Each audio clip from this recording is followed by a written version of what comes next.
I've really not analyzed myself in terms of my own appeal to my audiences, but I'm told and read in the newspapers that the young people, they like my work. It could be because I think I like young people more than anybody else. Because let's face it, the medium that we work in is a very young medium. You have to feel young, you have to stay young to be able to be in the medium successfully. Because the people who see the pictures are between the ages of 14 and 27. They form the majority. And I think there's no film without romance, because it can tend to be dry.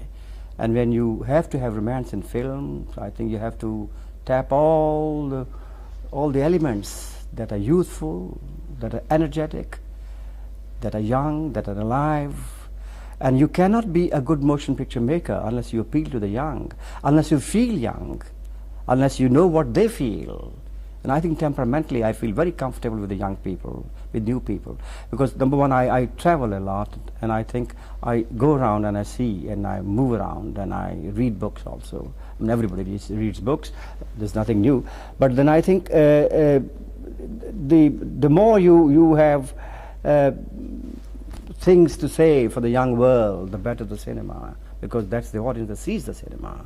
It's not the old people who see the cinema, unless it's an outstanding film and they're told, go and see it. But if a film is seen by the young, they talk about it because they have the time to see it. And they have all the energies to see it, and they want to ape.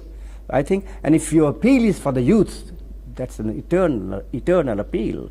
No matter in what walk of life. You could be a cinema star, you could be a politician. If you appeal to the young, you scored. I think that's very important for the people who are making pictures. What kind of books do you read? Depends. The books, the type of books that I read depends on what I want to read at that moment. Sometimes I feel I'm very unfortunate because I get so involved with my pictures that it takes me about 16, 17 hours a day to be busy with them. And I always feel I'm lagging behind my reading. And I keep on buying books. I love to walk into a bookshop and browse and look for good books. But then they keep lying on my shelf. But the fact remains, they keep lying. I can always take them out when I want to read them. When I'm dabbling on a subject, then I like to read a lot of books on that subject, because I make contemporary pictures. If I'm making a film in a drug scene, then I have to look out for the drug material, whether it's the newspaper or the books or conversation. Or I like to meet the people who are involved in drugs, who had that type of an experience. And it applies to all the movies that I make in terms of my contemporary ventures. What kind of authors? You must mention a few who are your favorites, so we know what you like. Different kinds of authors. You have different favorites in fiction. I think Irving Wallace writes beautiful in terms of writing, and various others. And certainly somebody else all of a sudden comes up with a good novel, you want to read it. Certainly there's a good Indian author that you like to read. Salman Rushdie? Yes, his Midnight Children, I read it, but I thought it was a little difficult reading, and I had to hold it and keep it on the table for a while, because it did not hold my interest from that point of view. I mean, I think a good novel in terms of fiction is once you start reading it, you should not like to give it up unless you finished it.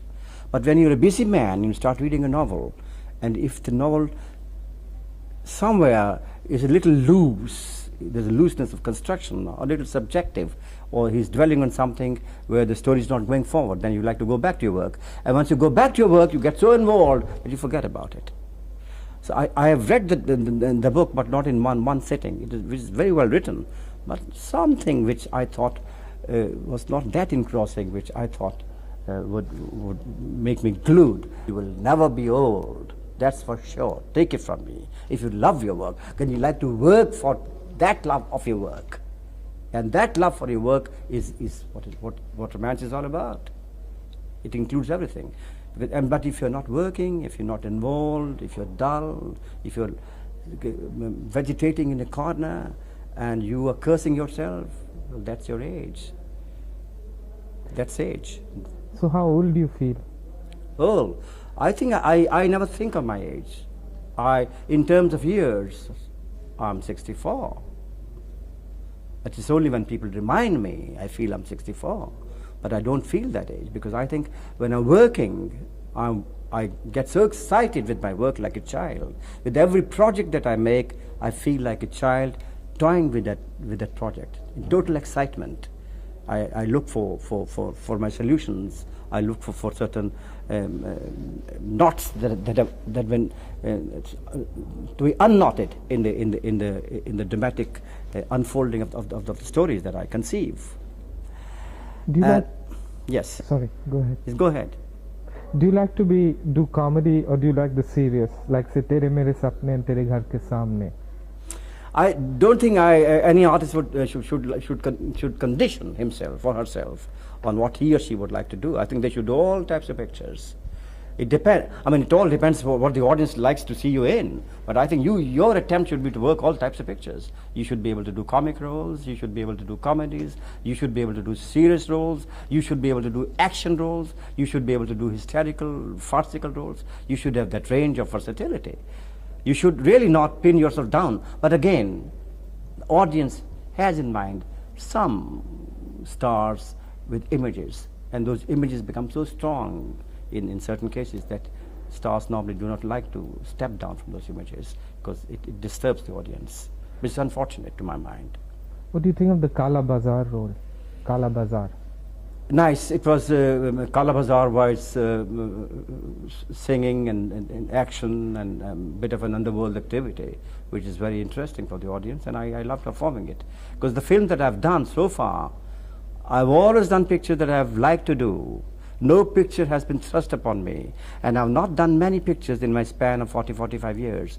If the stars of today, in 40 years, they would have done 500 pictures, the way they don't refuse a picture. But I've never done a picture, never overbooked myself, never done more than 4 or 5 pictures, which include one of my own. And when I'm doing my own picture, creatively, of which I've conceived and written and directing and also acting in, it takes me 17 hours a day to work on that project. So when I'm doing my own picture, where's the time for me to do outside pictures? So there came a time when I switched over as a director, I chucked all the pictures. I stopped working outside. How many have you done about? Do you know? I think people say so. I think they say done about 105 or 106. I've lost count, but that's not much by today's standards. Imagine starting my career in 1945. 1945, I was very young. 1945 to 1988, doing only 105 pictures is nothing by the standards of today's actors. Mm-hmm. You meet an actor of today who's been in the limelight for 3-4 years, they probably already have done 70-80 pictures. Kala Bazaar, how did you shoot outside Metro? You remember? We shot outside the Liberty Cinema. We shot the premiere of Mother India. We sought the permission of the late, very beautiful man, Mr. Mehboob Khan. They were holding the premiere, and he had invited all the stars to come and attend the premiere. And we had a sequence in the movie where these boys, they sell the black market tickets. So we spread around, and we had the cameras catching us, and we were after the stars with the crowds, with the audiences, and Goldie was picturizing each one of us. That was great fun. It was a sequence in the film itself. Who thought of a black market fellow being the hero? Goldie, Vijay, very, very clever man. Vijay Anand is a very clever director, and I think he's intelligent, and he thinks very, very nice ideas.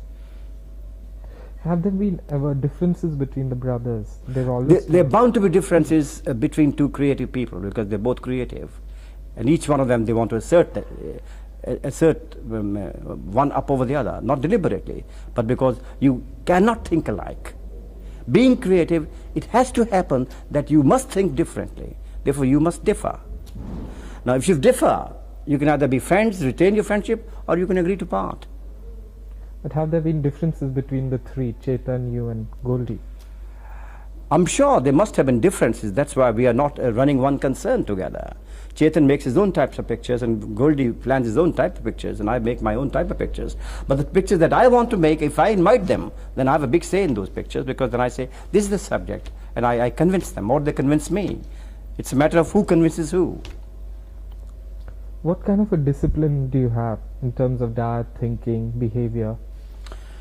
The discipline is again in the subconscious mind, because the very fact, I think if an actor is projecting, if a hero is projecting himself on the screen, and if he's the darling of the nation, I think it becomes his bounden duty to look good on the screen. He should not be just an eyesore for an audience with a fat belly and playing a police officer, or with 3 chins or 2 chins, or with lines on the neck. I think it's a beautiful, beautiful medium called cinema. You look for beauty on the screen, and beauty has to be planned, beauty has to be given to the world. I think that's why a little discipline on the part of actors is very important. I think you have to be an ascetic, you have to be a yogi to achieve something in life. Unless you're a yogi, you cannot be great, you cannot be an achiever. And it does not just necessarily apply to the movies, it applies to all the professions. Wherever you go, whatever you want to achieve in a big way, you have to sacrifice something for that achievement. That's important. Others give it up. You retire, say, look, enough, I've achieved enough. Now I want to eat and drink and make merry and sleep. I've achieved, I'm looking back into my past. Well, that's okay. Then people talk of the past. But if you want to be in the present and in the limelight and in the show business and on the screen, I think you owe it to the world. You owe it to the audience. You owe it to yourself to look after yourself, so that at least you look good as much as is possible. You never feel like taking it easy? Easy? Oh, I take it easy sometimes. Even during my great moments of planning, I take it easy. The best work comes out of taking it easy. The more effortless you are in any creative work, the better it is. But if you mean relaxation, that's different. But I think everybody needs relaxation, but relaxation cannot be for long. If you switch over from one thing to another, that means relaxation. I'm directing for 4 hours, suddenly I'm going back into my makeup room, and then I'm facing the camera, and I go back, then I'm reading a book. That's relaxation. Not much is known about your wife, Mona. I mean, she just disappeared. Well, you know about her. The whole world knows about her. Mona. Mona, I met on the sets of Bazi. We did 2 or 3 pictures together. We fell in love. We married each other. Then Mona was not very keen on acting, and she gave it up. Why wasn't she keen? Well, it varies from individual to individual. She hardly had done 3 or 4 pictures. She was not ingrained that much in the show business. And she said, I'd rather get married and not do any pictures. The only picture she did after marriage was Navketan. Then she had a baby. Her interest lay somewhere else. So these answers can only be given by the individual concerned. Because she was not that professional yet when she got married. And she had not done any outside pictures. Has she become a recluse? One doesn't see much of her.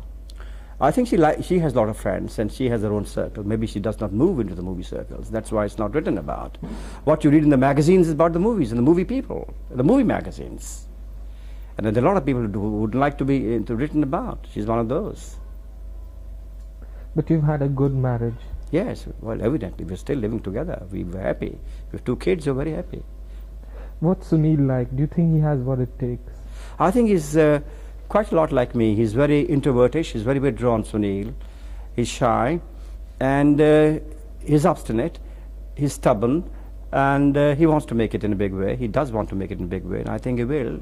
And because his dogged perseverance will help him. And his 2 films are awaiting release. One is the one made by Goldie for him, Main Tere Liye. One is a film that he shot in Chicago called Car Thief. And now he's making a picture with newcomers, a picture called Savdhan. He's going down south to Kerala to shoot it after a few days. So you never know. A lot of people make it a little late in life. A lot of people, after having got a break, don't make it. A lot of people make it and then lose it after a few years. Who knows? Nobody knows. Because he's still life ahead of him. What about Devina? What is she like? I mean, is she Devina is a bit of an extrovert, very unlike Sunil, because Devina is happy-go-lucky, and she loves fun. And I sent my kids to Missouri for their education, and then I sent them abroad.